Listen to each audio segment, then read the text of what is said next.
Chapter 15, page 235.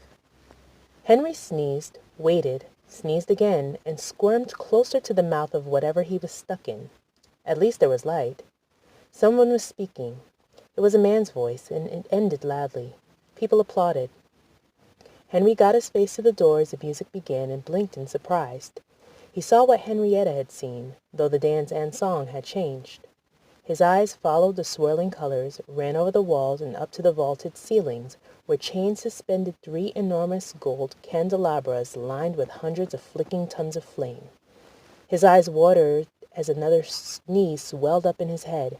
He buried his face in his arm to stifle the noise. Then he blinked and looked back into the sparkling hall. "Who's there?" It was a girl's voice.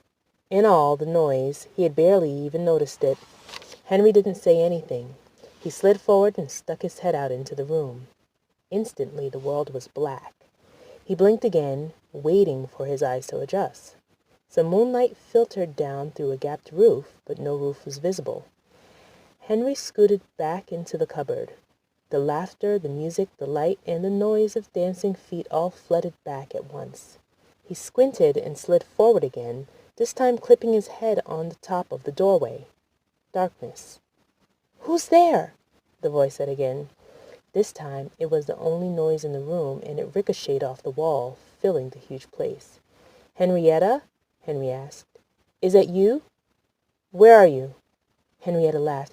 "Henry, I'm way over here. The floor's all rotten, so now I'm a little stuck now that it's dark. Do you have a flashlight?" "Nope," Henry said. He slid all the way out and dropped to the floor. "Richard!" he said back into the cupboard. "Richard, come all the way through. What you're seeing isn't real." Richard didn't say anything. "Who's Richard?" Henrietta asked. Henry didn't answer. "Richard! Richard? Oh, well, it'll be easier without you anyway." Henry turned and looked around the ruined hall. He could see a few stars in the dim shapes of clouds, and he could make out the windows. "Where exactly are you?" "I'm by the balcony." "Where's the balcony?" "Are you by a window?" "I can only see windows." "I'll try to come to you," Henrietta said. "Just keep making noise. I think I have to crawl." Henry sat down with his back to the hutch. "You know you're a complete nut, don't you?" "Takes one to know one," Henrietta said. "Oh, shut up," Henry said. "Why would you go through a cupboard without telling anyone? I had no idea which one you went through." The sound of cracking wood echoed around the hall, followed by clattering ones on the story below. "Are you okay?" Henry asked. "Be careful." "I'm fine," Henrietta said. Close one, though. You were right. It wasn't a dream." "Oh, close one, though. You were right. It wasn't a dream. There was this little man living in Grandfather's room. I was chasing him. If it helps, I'm glad you came. This place is getting spooky. Eli said it got all wiped out one night, the night you came from inside the cupboard, and now it's haunted." "Who said?" "Eli, the little man. Weren't you listening? He said this place gets freaky after dark." Henry looked at the black shapes of the windows. He was right. "I'm standing up now," Henrietta said. "Can you see me?" "No." Light surged through the hall. Henry yelped and fell to his side. "What's wrong?" Henrietta said. "Oops, I think I need to crawl again." Henry sat up and shaded his eyes. 3 huge candelabras that he'd seen lighting the dance were all suspended in air, fully lit. The room was still in complete decay. There wasn't even any ceiling left to hold 2 of the 3 lights. Henrietta was near the end of the room on her hands and knees. She stuck out one hand and felt around the floor for holes, then slid forward and did it again. Slid forward carefully and did it again. "Henrietta?" Henry asked. "Yeah?" "Can you see?" She laughed. "I thought my eyes would get used to it, but they didn't. This is crazy dark." "I can see you," Henry said. "I can see everything. The big chandelier's lights are on." Henrietta stopped. She was only about 6 feet from Henry. Her eyes were wide, and she turned her head, staring blankly around her. "I'm coming to get you," Henry said. He stood up and looked over the floor. The large pits were all near the center of the room, but the distance between where he stood and where Henrietta crawled was littered with smaller gaps and cracks. Henry walked cautiously around the split, sagging wood, trying to keep above beams and supports. Henrietta kept crawling. "Stop," Henry said. "Just wait. I'm halfway there." 6 feet from her, he stepped over the last gap and touched her on the back. She stood, groping blindly for his hands. "Okay, I kind of see you now," she said. "At least I can see your shape." Henry looked around for an easier way back. Then he heard something, a few notes from a violin, a burst of laughter. Something swished behind him. Henry spun, almost knocking Henrietta over, just in time to watch a dark woman, shorter than he was, and wearing a fine orange gown, swirl past him, arms out, embracing an invisible partner. Her eyes were shut, and she was laughing. More and more people appeared, usually dancing alone, occasionally in pairs. The music came rarely and in short bursts. The people danced regardless, breaking the silence of the hall with rustling of fabric. "What's going on?" Henrietta asked. "I thought I heard something." "People are dancing," Henry whispered. He shivered. "Come on, I want to get out of here." "I feel sorry for them," Henrietta said. Henry tried to keep his eyes on the dancers and on the floor. Once or twice he collided with one. He had expected to wisp right through them, but he didn't. He felt the bump, though, lightly, and then the dancer or dancers would spin away. One even said, "Pardon."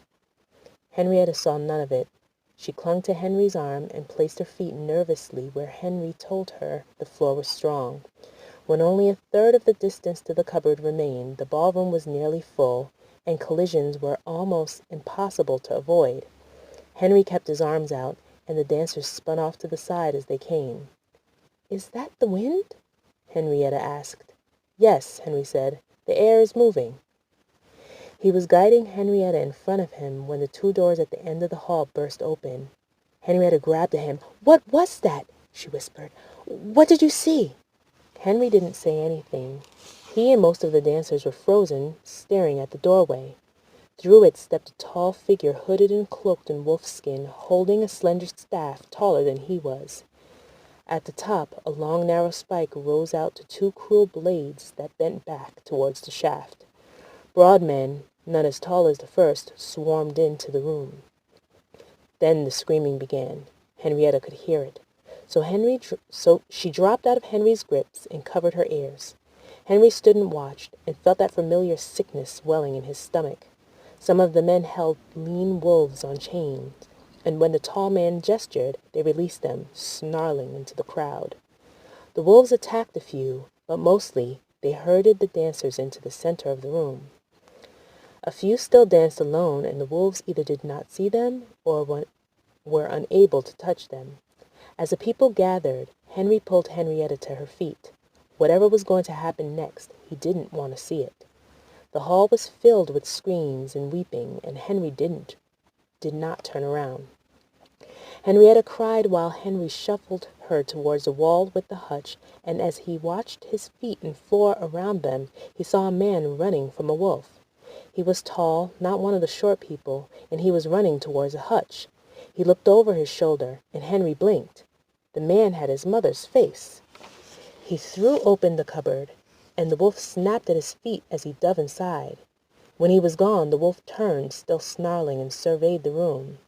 It looked directly at Henry, raised its hackles, and pulled back its lips. "Silence!" The tall man's voice rose above the din. The broad men all began whistling, and the wolves from every corner of the room returned to them. The wolf in front of Henry ran to its handler, guarding the perimeter of what was now a crowd of several hundred gathered on the dance floor. One of the small men broke away from the group and ran for the doors. Two wolves pulled him down from behind, and the screaming began again. "Silence!" The man's voice was thunder. This time he gestured with his staff, and the great windows exploded into shards, showering the crowd with glass. "You have long kept out the witch queen with your tokens. Nimane now sees that your tokens are gone. and so will you be. We are the witch dogs, and she feeds us well." Henry tried not to listen. He tried not to watch. He pushed and dragged Henrietta to the wall and then shoved her in the cupboard. "Hurry," he said. He had to yell as the noise mounted again. "Close your eyes and push through." Henrietta crawled in, but her feet never disappeared. "It won't open for me," she shouted back at him. Henry burrowed in next to her. "Okay, scoot to the side as much as you can. When I'm most of the way through, grab onto my legs and crawl after me with your eyes shut." Henry levered himself up, gripped the rope, and tried to pull himself forward. The rope slid towards him. The end was cut cleanly. The two of them lay in the cupboard while wolves howled and glass shattered, while people screamed and men laughed. In the end, the voices were silent, the ceiling crashed, and the timbers burned. Dotty jumped from her chair and ran up the stairs. Penelope and Anastasia followed her up. On the landing, she slowed and looked around. Grandfather's room was still open, but nothing seemed wrong. She looked back and saw both girls behind her holding her breath. "You two, stay," she whispered. She walked softly across the landing and came to Grandfather's halfway open door. She saw Blake, and then she saw Frank's feet. He was lying flat on his back. She stepped closer and pushed on the door. It swung slowly, and she saw Frank's legs, his waist, his chest, his face. His eyes were shut. One arm lay flat, the other was bent, the hand clutching something above his hip. It was his knife. The blade was smeared red. With a gasp, Dotty threw the door open and rushed to him. Dropping to her knees, she grabbed at his throat, feeling for a pulse. "Dorothy," a voice said. Dotty spun and went white when she saw the speaker. The witch was fingering her cat and staring above Dotty's head. She was smiling. "Mom?" Anastasia's voice drifted in the door. "Shh!" Penelope said. Dotty tried to yell, to tell them to run. Her tongue was frozen. The witch laughed. "They can't hear you." Her laughter grew and then broke. She coughed. With each hack, her image changed, and Dotty glimpsed what she already knew was there, the shriveled form of a tiny, eyeless hag. Dotty lunged for her feet, but landed heavily on the floor. She tried to stand, but the smell like foul eggs surrounded her, and she couldn't breathe. She half stood, dizzy. Her knees gave. Her elbows went limp. "Run!" she whispered.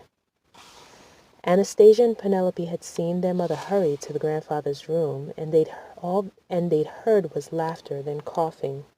"Mom!" Anastasia said again. Penelope bit her lip.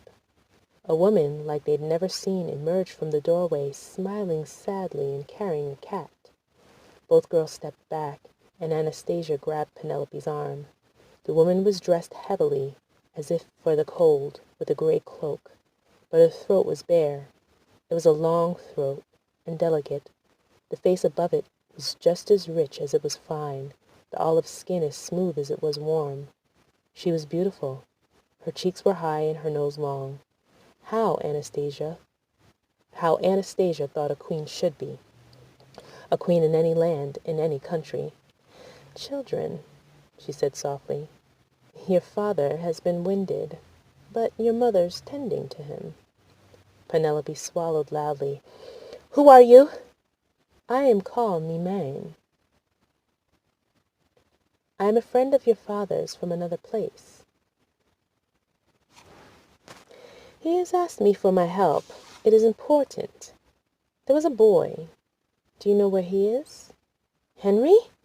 Anastasia asked. "He's lost in the cupboards." "Can we see our parents?" Penelope asked. "Soon enough," Mimane said. "Show me these cupboards. Are they the small gateways in the room above?" "Mom!" Penelope called. "Can we come in?" "Hush, hush," Mimane said. "We must leave them for a few moments." She tried to look at Penelope's face, but missed, looking just above her head. "Your cat looks sick," Anastasia said.